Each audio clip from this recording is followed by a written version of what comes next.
Chapter 1. The broken healer. The clock on the ER wall glowed past 3 a.m., its blue digits cutting through the dim, sleepless haze of Boston. Outside, the streets of Back Bay were strangely still, just a thin drizzle glistening under the street lamps, a delivery truck rumbling by, and a lonely echo of sirens in the distance. Inside Boston General Hospital, the night shift was grinding forward, carrying that peculiar tension only emergency rooms know. Too quiet to trust, too heavy to relax. Nurses whispered to one another as they checked 4 bags. A janitor's mop squeaked across the tiles. Somewhere, a heart monitor kept time with a patient's fragile pulse. And standing in the middle of it all was Dr. Sarah Martinez, a woman who by all appearances was in control. Her lab coat was crisp, her posture alert, her eyes sharp. But those who worked beside her knew the truth.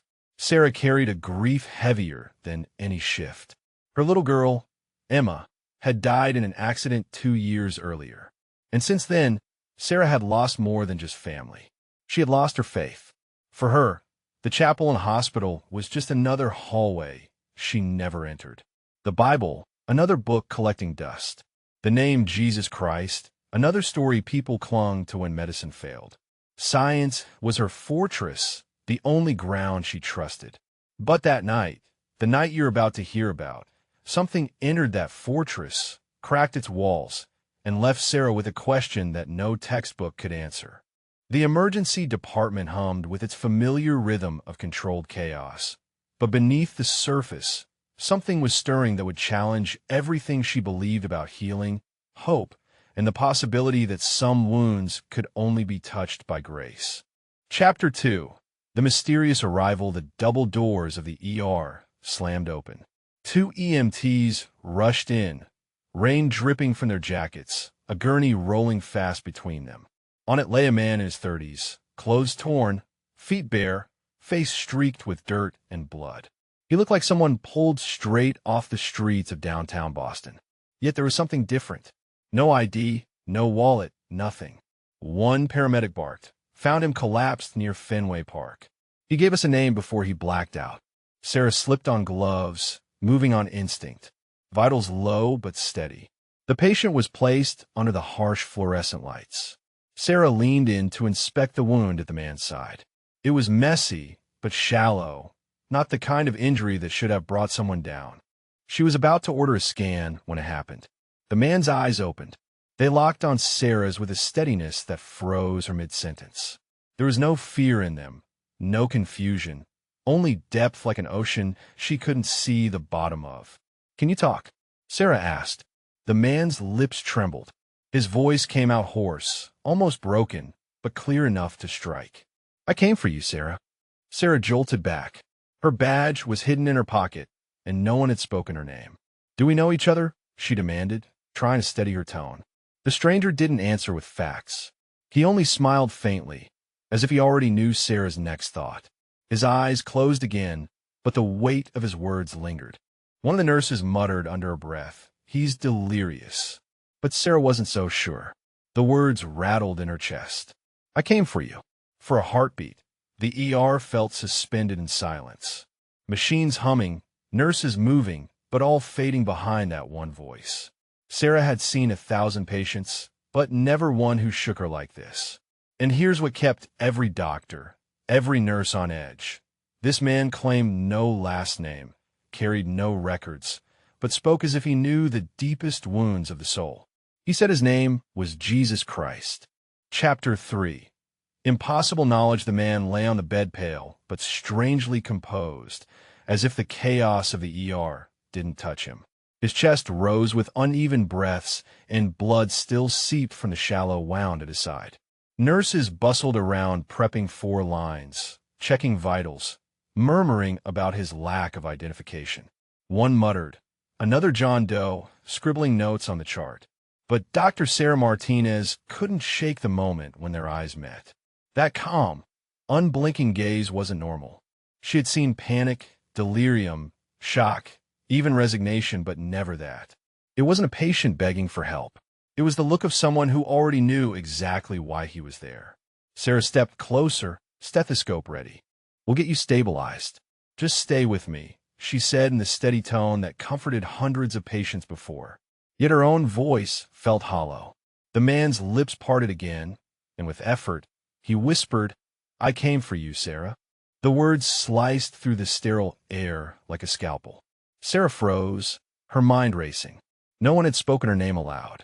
Her ID badge was buried in her coat pocket. There was no way the stranger could know. A nurse raised an eyebrow. "Did he just call you by name?" Sarah straightened, forcing a mask of control. Probably misheard. Patients in shock say all kinds of things. She turned toward the vitals monitor, pretending to study the numbers, but her heart was pounding harder than the beeps on the screen. Behind her, one paramedic whispered to the other, "That's creepy. Guy's out cold, but he sounds like he knows her." The stranger stirred again, his eyes opened, dark and steady, focusing only on Sarah. There was no fear there, no confusion, just recognition. Sarah swallowed. She leaned in, speaking low. "Listen, how do you know my name? Who told you?" The man didn't flinch. His expression softened, almost like pity. "You've been carrying it too long." Sarah blinked, caught off guard. Carrying what? But before an answer could come, the patient's strength seemed to fade. His eyelids lowered, his breathing steadied into shallow rhythms, and he drifted back toward unconsciousness. Chapter 4. The ripple effect. By the time the clock neared 4 o'clock in the morning, the sterile corridors of Boston General had fallen into a heavy silence. Machines hummed behind closed doors, and the soft squeak of nurses' shoes echoed down empty halls. In the observation unit, the man who called himself Jesus Christ lay quietly, his vitals stable, his expression unervingly serene.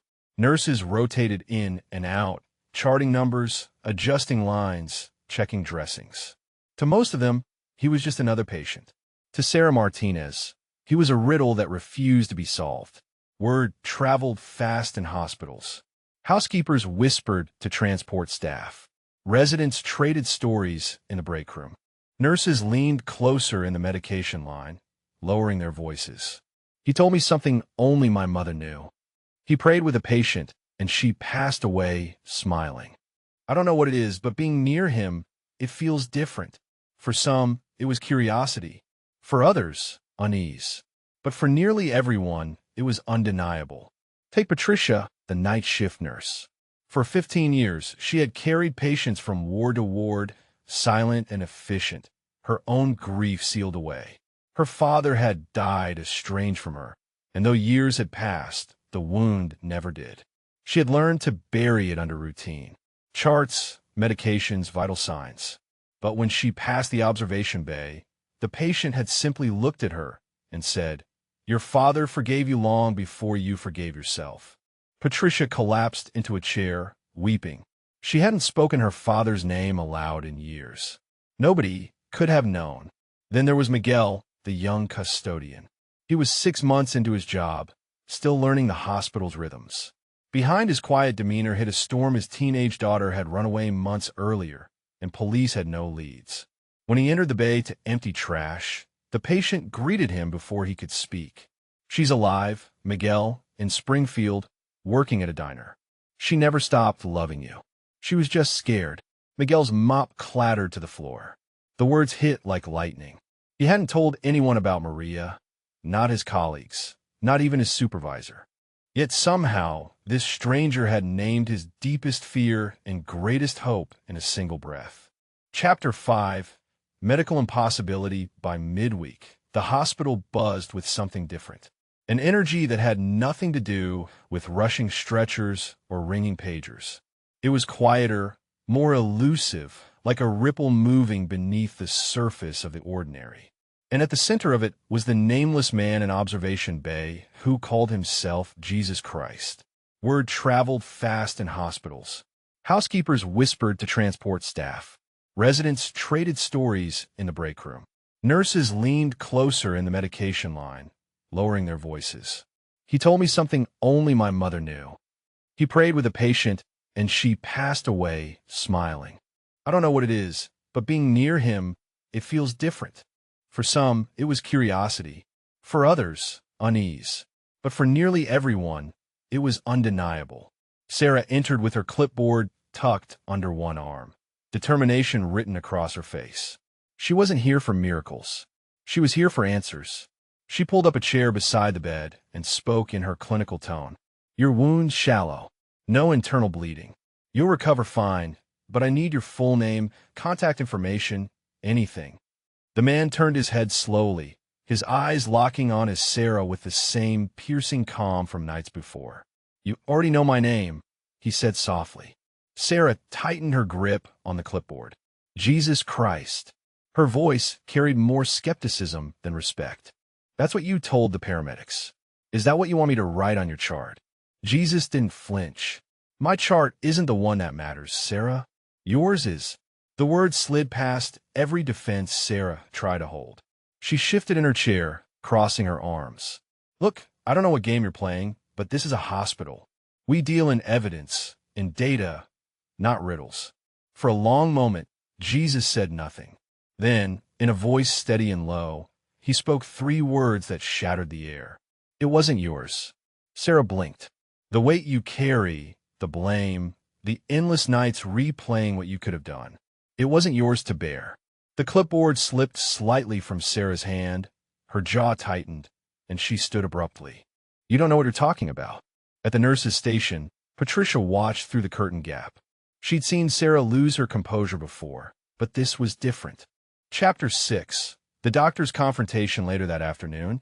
As Sarah grabbed coffee after a shift, Patricia asked gently, "Have you thought about going back to church?" "I mean," Sarah looked down at her cup, steam rising into the dim light. "It's been 2 years, Patricia. 2 years since I swore I'd never walk through those doors again. I thought God had abandoned me the night Emma died." Her voice cracked at her daughter's name. "But now I don't know. Maybe I abandoned him." That evening, Sarah did something she never thought she would.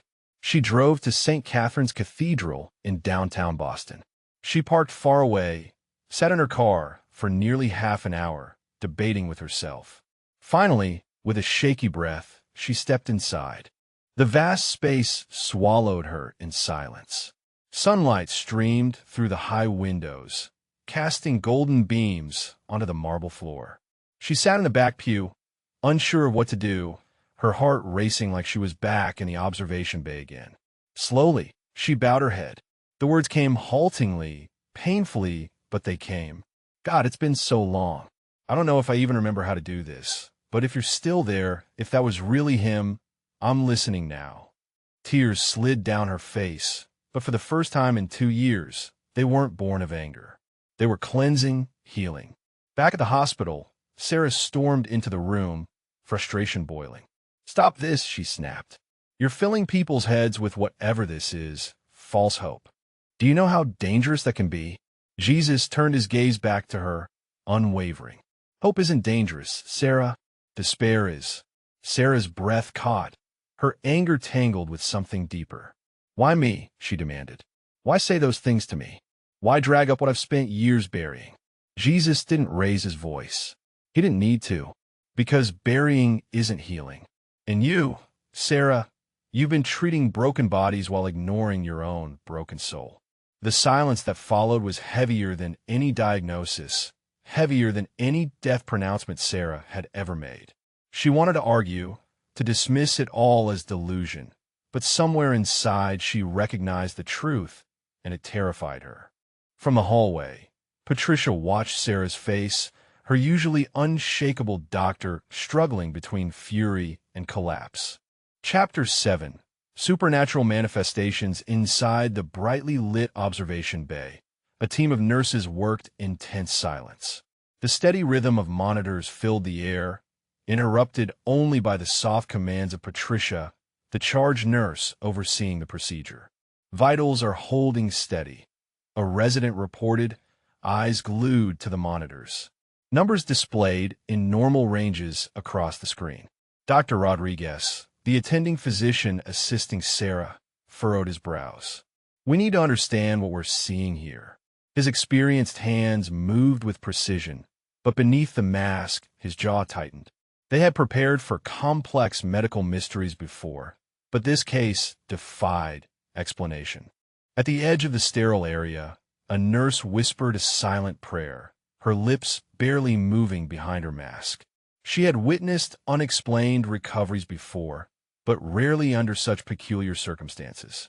As the examination continued carefully along standard protocol, a hush seemed to fall over the room. Monitors that moments earlier displayed normal readings began to show something extraordinary. The patient's vital signs weren't just stable, they were improving beyond normal parameters. The minor wound that had appeared concerning on initial assessment was healing at an accelerated rate, tissue regenerating as though nature itself had quickened the process. "Wait," the resident breathed. "Look at the healing progression." Rodriguez glanced at the wound site. The tissue that had looked damaged was revealing something else, healthy regeneration that shouldn't be possible this quickly. "Doctor," the monitoring technician asked, half in disbelief, "are we documenting this as normal healing?" Rodriguez hesitated. In 30 years of practice, he had seen complications, recoveries, even near miraculous improvements, but never this. "We document what we observe," he replied, voice softer now. "But I can't explain the rate of recovery we're witnessing." Above them in the glass observation area, a medical student leaned forward, unable to look away. She scribbled frantically in her notebook, but no textbook could have prepared her for what unfolded. Downstairs in the break room, Sarah Martinez felt something shift deep within her at almost the same moment. She couldn't name it, only that the suffocating weight in her chest eased, replaced by a fragile thread of hope.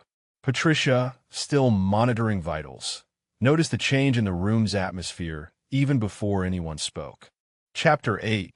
The crisis. By the end of that week, the hospital felt different. Staff carried themselves with a little more patience, a little more gentleness, as though some unseen tide had softened the edges of exhaustion. Conversations lingered longer, and laughter, rare on night shifts, returned in small bursts. At the center of it all was still the patient in observation bay, the man who called himself Jesus Christ. But late one night, when the rhythm of the ward felt almost steady, the ripple shifted. It began quietly. Nurse Patricia noticed a sheen of sweat forming on Jesus' brow as she checked his fore. His skin felt clammy, his breathing shallow. "Doctor," she called, her voice tight. Within moments, Sarah was at the bedside, charts in hand, heart already pounding. The monitor betrayed what no labs had predicted: a spiking fever, blood pressure slipping, heart racing. "This doesn't make sense," Sarah muttered, scanning the readouts. He was stable an hour ago. She ordered blood cultures, a chest x-ray, a full panel. Move. Don't wait." Nurses scattered, drawing vials, adjusting oxygen, rushing to radiology. Yet the patient, even in his distress, seemed strangely at peace. Sarah leaned close, desperate for clarity. "Where does it hurt? Tell me what you feel." Jesus opened his eyes with effort. His voice was barely a whisper. "It doesn't hurt. It just weighs." Sarah gritted her teeth. "That's not an answer. Your labs were clear. Your wound is superficial. There's no infection, no trauma. This shouldn't be happening." A weak smile flickered across the patient's lips. "Not everything can be explained with charts. Don't do this. Don't fade out on me. Not after everything you started here." But her protest couldn't stop the numbers from falling. The fever climbed. The pressure dipped lower.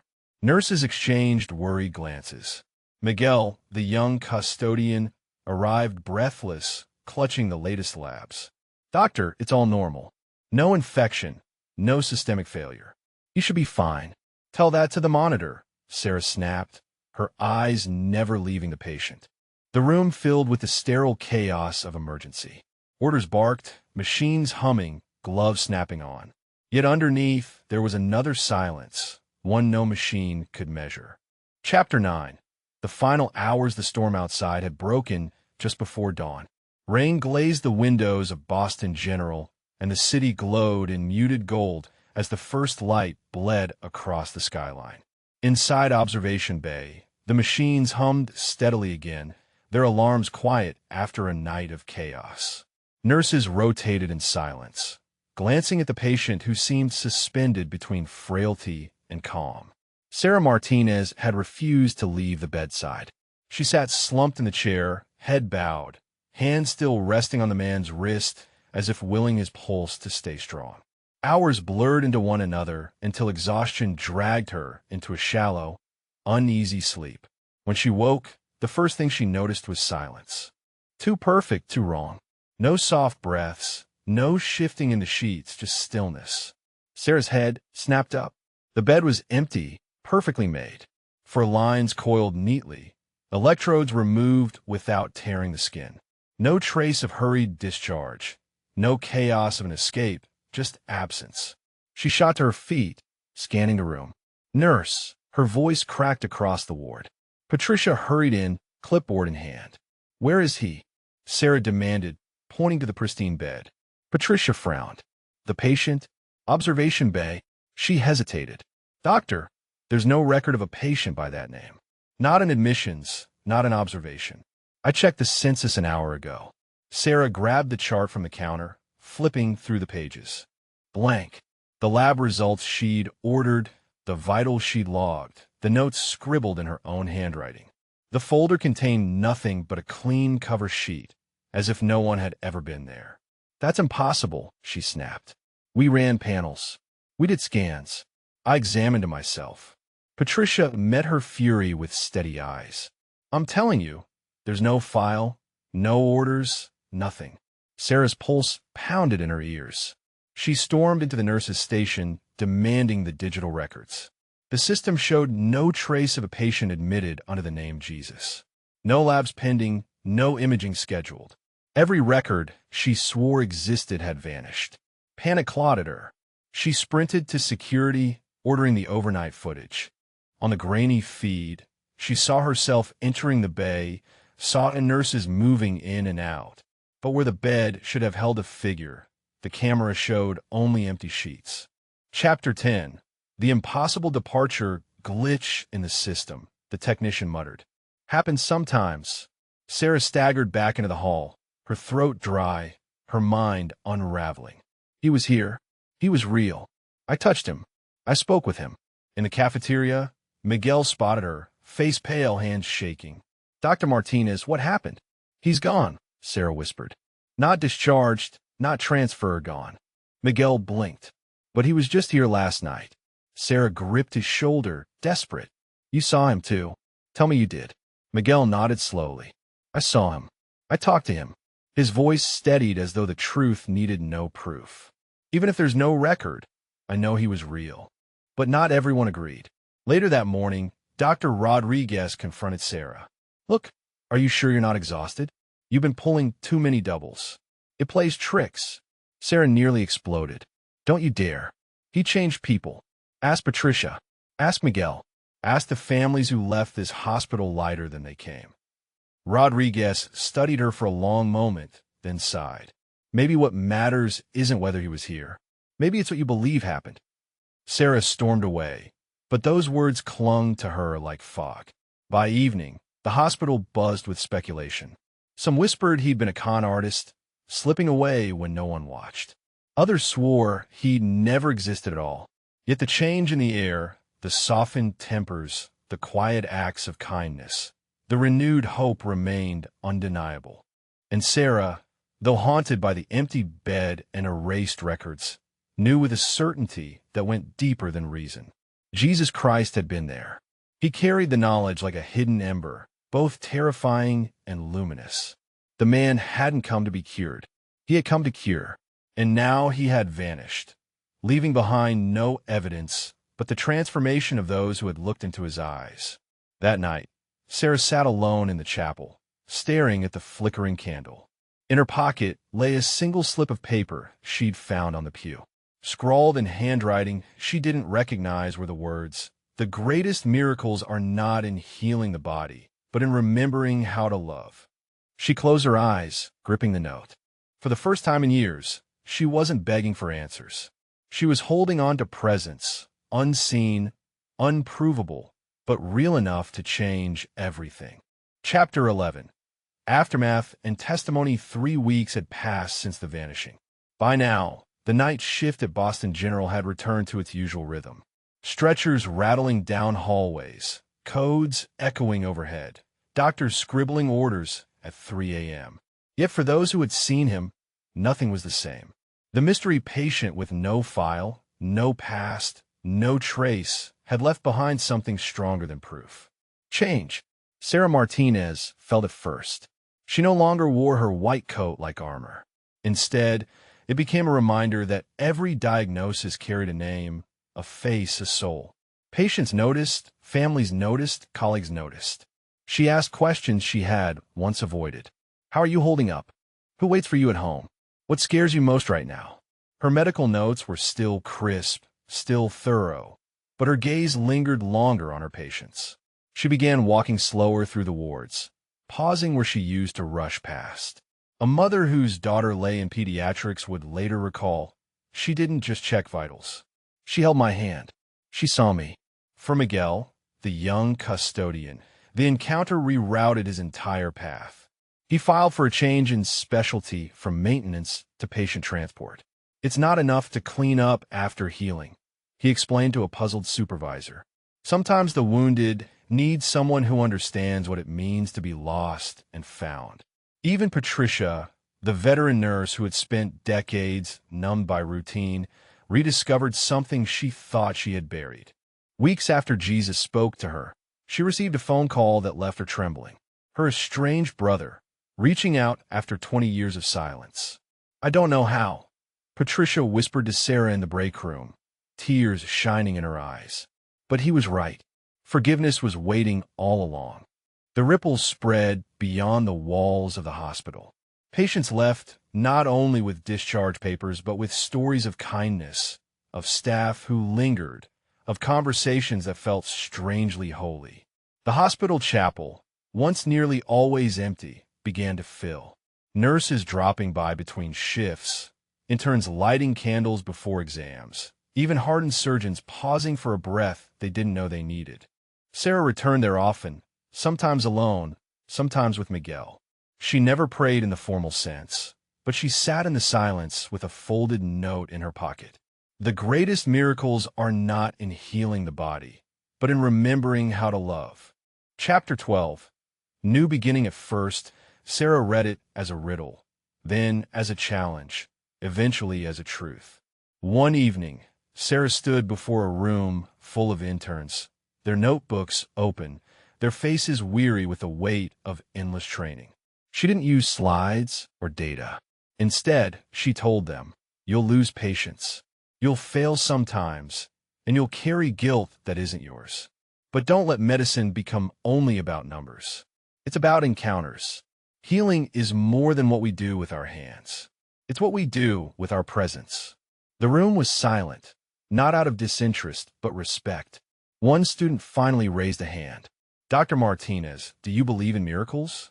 Sarah hesitated, her throat tight before answering. I believe that when love shows up without conditions, that's the greatest miracle you'll ever see. That night, as she walked out of Boston General, the city lights flickering across the harbor, she thought of the empty bed, the erased records, the vanished patient. And for the first time, she didn't need evidence. The legacy was alive in every changed heart, including her own. Some encounters are written in charts, signed, stamped, filed away. Others leave no paper trail, but carve themselves into the human spirit. And this one, this encounter with Jesus Christ, was one no storm, no silence, no system could ever erase. 6 months later, Sarah walked out of Boston General without a cane, without assistance, without any lingering damage from her spiritual crisis. Her patient care approach was noted as recovery through compassion. But for her, there was nothing unexplained about it.